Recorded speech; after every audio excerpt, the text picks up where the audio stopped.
तीन जादुई फौजी। बॉर्डर के पास एक गांव था। गांव से 2 किलोमीटर दूर एक बहुत बड़ा घना जंगल था जहां पर बॉर्डर था। उस जंगल की रक्षा के लिए बॉर्डर पर 3 फौजियों को तैनात किया गया था।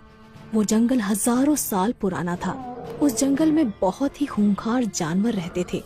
गांव वालों का मानना था कि जंगल की रक्षा स्वयं जंगल देवता करते हैं। वो तीनों फौजी दिन रात ड्यूटी करके बॉर्डर और जंगल की रक्षा करते थे। जंगल बहुत घना था, इसलिए हमेशा आतंकवादियों का खतरा बना रहता था। 3 फौजियों को बॉर्डर पर अलग अलग जगह तैनात किया गया था।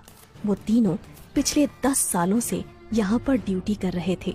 तीनों फौजियों की देशभक्ति और जंगल की रक्षा देखकर वन देवता बहुत प्रसन्न हो जाते हैं और एक दिन वन देवता अपनी वन देवी से कहते हैं, देवी, ये तीनों फौजी पिछले 10 सालों से हमारे जंगल की रक्षा कर रहे हैं।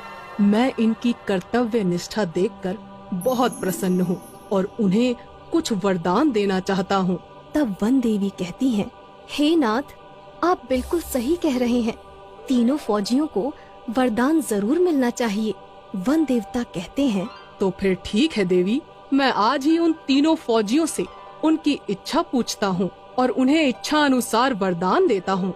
इतना कहकर वन देवता वहाँ से गायब हो जाते हैं और पहले वाले फौजी के पास पहुँच जाते हैं।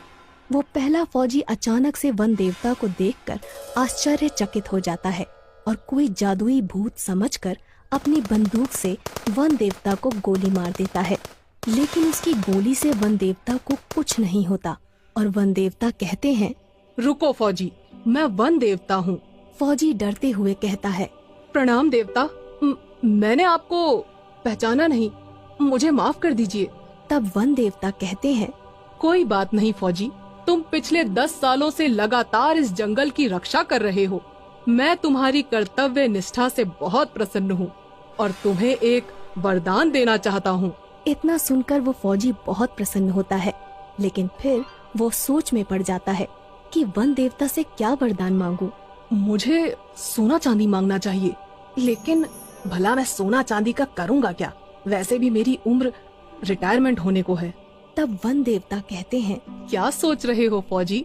तुम जो भी वरदान मांगोगे मैं तुम्हारी इच्छा अवश्य पूरी करूँगा। तब वो फौजी कहता है, वन देवता, मैं सोच रहा हूँ क्या वरदान मांगू। तब वन देवता कहते हैं, मुझे कोई जल्दी नहीं है, तुम चाहो तो अच्छी तरह से सोचकर वरदान मांग सकते हो। तब तक के लिए मैं चलता हूँ। इतना कहकर वन देवता अंतर ध्यान हो जाते हैं।